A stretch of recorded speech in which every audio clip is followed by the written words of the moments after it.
Major revolts by silk workers in Lyon in France, known collectively as the Canut revolts, occurred in 1831, 1834 and 1848. They were among the first well-defined worker uprisings of the period known as the Industrial Revolution. The word Canut was a common term to describe to all Lyonnese silk workers. The first Canut revolt in 1831 was provoked by a bad economy and a resultant drop in silk prices, which caused a drop in workers' wages. In an effort to maintain their standard of living, the workers tried to see a minimum price imposed on silk. The refusal of the manufacturers to pay this price infuriated the workers, who went into open revolt. They seized the arsenal and repulsed the local National Guard and military in a bloody battle, which left the insurgents in control of the town. The government sent Marshal Jean de Dussault, a veteran of the Napoleonic Wars, at the head of an army of 20,000 to restore order. Soult was able to retake the town without any bloodshed, and without making any compromises with the workers. Though some workers were arrested, all were eventually acquitted. The revolt ended, with the minimum price abolished and with the workers no better off. The second Canut revolt in 1834 occurred in a prosperous economy that had caused a surge in workers' wages. Owners saw these wages as too high, so they attempted to impose a wage decrease. This, combined with laws that oppressed Republican groups, caused the workers to rebel. The government crushed the rebellion in a bloody battle, and deported or imprisoned 10,000 insurgents. A third insurrection occurred in 1848. Although it was as violent and was motivated by almost identical worker exploitation. 1848 was a year of revolution all over Europe, and it did not acquire the same renown as that of 1831. Indeed, the revolt of 1831 encouraged many other worker revolts of the 19th century.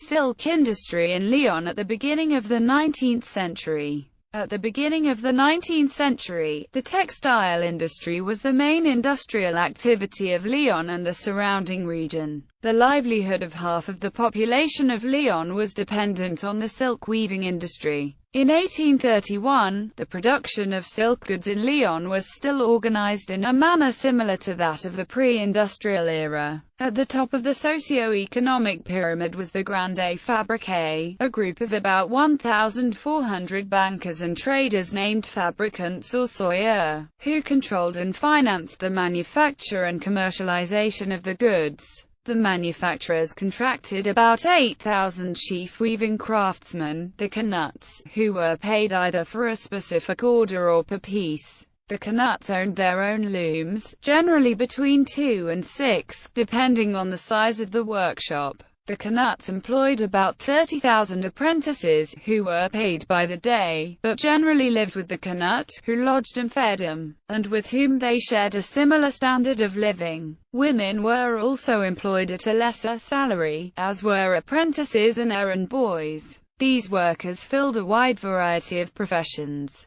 Garers, satinaires, batandiers, metteurs en carte, lisers, magnanerelles, warpers, embroiderers, silk folders, spinners, ouadiseuses, dyers, etc. While most of the workshops were situated in houses in the arrondissement of Pentas de la Croix-Rousse, some were also located in Saint-Georges, in Vieux-Lyon, Bourgneuf, La Guillotière and Baise. There was only one industrial-grade factory, the silk factory of La Sauvage, employing 600 workers, in Saint-Rambert-le-Barbe. The value of silk, as with any luxury product, depended on the economy. A large portion of the demand was from North America, and was very susceptible to competition and change. During the First French Empire, the government accepted, or at least tolerated, the price fixing done in Lyon. The increased revenue from price fixing allowed greater salaries throughout the system. After the economic crisis of 1825, with the support of Catholic royalists, the Canuts and their companions had created mutual assistance societies. First revolt. The grim condition of the economy in 1831 drastically reduced the demand for silk goods.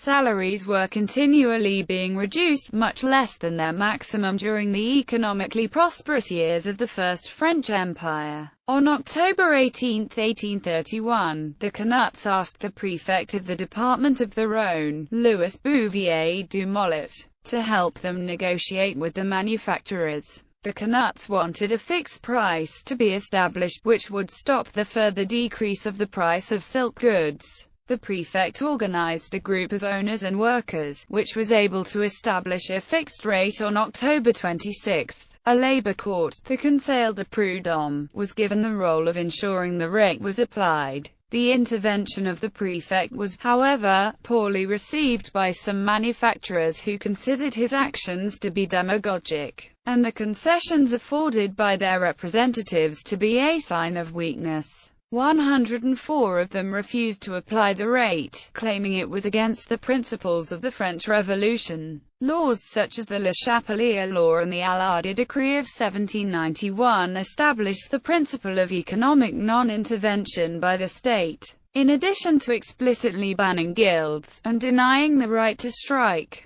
The manufacturers claimed the fixed rate was contrary to freedom of enterprise. On November 10, they rejected the salary claims of the Canuts, which they considered to be exorbitant. This attitude infuriated much of the working class. Insurrection on November 21, 1831. Several hundred weavers toured the then independent commune of Courrousse. They forced the few weavers still at work to close their workshops, harassing the National Guard. Soon after, they erected barricades and marched to Lyon with the anarchistic Black Flag. Several units of the military guard and the National Guard were attacked. The infantry attempted to stop them, but was forced to retreat under a hail of tiles and bullets. The National Guard, most of which was recruited from amongst the Canuts, changed sides, joining the insurgents. After a bloody battle which caused about 600 casualties, the insurgents captured the town. During the night of November 22 to November 23, General Roguet, commander of the 7th Division, and Mayor Victor Prunelle fled the town. The insurgents occupied the town hall. At this point, the leaders of the workers were unsure as to the further course of action, having started the strike with the sole intention of making sure the fixed rate on silken goods was being applied correctly. A few Republicans in the group insisted on using the momentum to form a governmental committee. The committee did not make any definite decisions, due to a lack of agenda. Not helping the committee's effectiveness was the Canuts' refusal to have their insurrection used for political purposes. Return of order in Paris. The news of the riot and the occupation of France's second-largest city caused astonishment and consternation.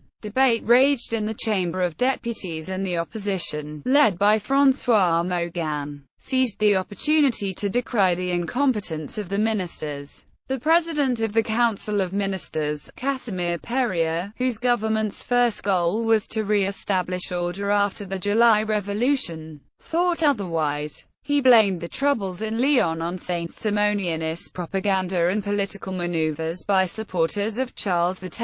King Louis-Philippe himself was quite sure that the problems were caused by Republican actions. General Baudrand, aide-de-camp of Crown Prince Ferdinand Philippe, Duke of Orléans, wrote, "Poverty. There are many exaggerations in what is said about it. It has been worse in other times and did not produce such results," which probably represented opinion in the Tuileries Palace. On November 25, Perier announced that Crown Prince Ferdinand Philippe, and Marshal Nicolas Soult, Minister of War and formerly one of Napoleon's most renowned marshals, would command an army of 20,000 soldiers to retake Lyon. King Louis-Philippe asked them to be strict, but to avoid the use of capital punishment. On the 29th of November 1831, he wrote to Soult, "The important point is to enter Lyon without suffering any major blows and without agreeing to any conditions. You will need to be strict.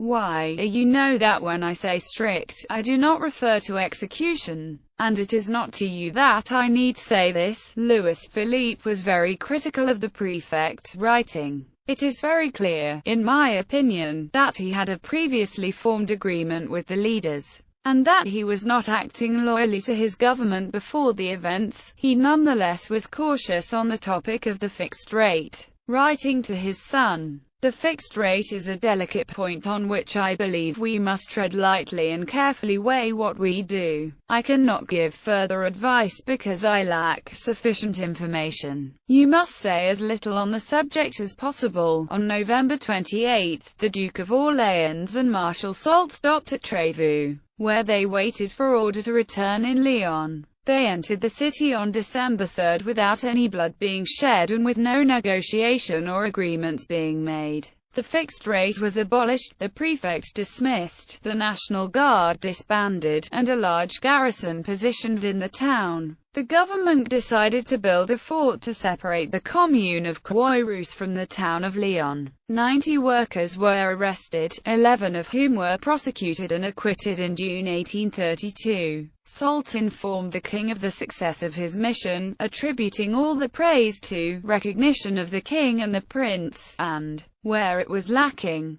to an expression of sadness which was obviously a testimony of repentance. He noted that all the authorities came to pay homage to His Highness, and that all had prepared very good speeches, with the exception of the Archbishop Jean-Paul Gaston de Pins, who was content, saying he had nothing but prayers to offer. From December 17 to December 20, 1831, the far-left opposition parties tried to bring the situation in Lyon back to the forefront in the Chamber of Deputies. Casimir Perier declared that the revolt had wanted to arm itself against the freedom of commerce and industry, and affirmed on December 26 that society will not let itself be threatened with impunity. The cabinet's motion was passed quickly by a large majority, continuing to the day's agenda despite the protests and demand for an inquiry by the far left. Second revolt. After the failure of the 1831 revolt, the Parisian Republicans sent agents to Lyon. They were able to create a large network of secret societies, often working closely with labor associations for silk craftsmen. At the end of 1833, good economic prospects and conditions caused a boom in the Lyonnese silk industry. As a result, the government thought the chances of a second revolt extremely unlikely. The Interior Minister, the Count of Argout, wrote to the king on September 9, 1833, "I have just received M. Fulchion, who comes from Lyon. The manufacturer is in a state of simply fabulous prosperity. The orders from America are immense. The workers earn 6 to 7 francs per day. This is too much. They are, however, in a state of tranquility as one may easily conceive." On February 1, 1834, an attempt by a few hundred Italian, German and Polish revolutionaries from Geneva and Grenoble was made to start a republican coup in Savoy.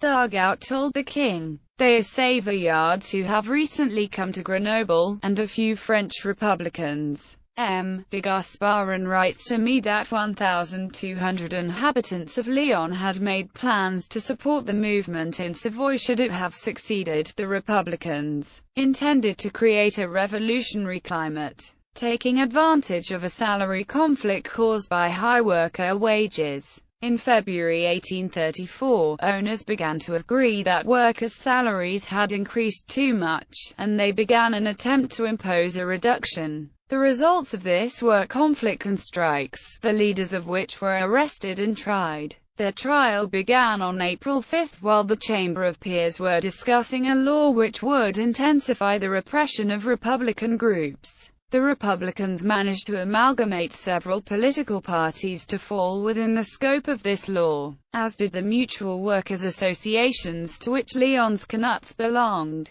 As a result, thousands of craftsmen rebelled on April 9.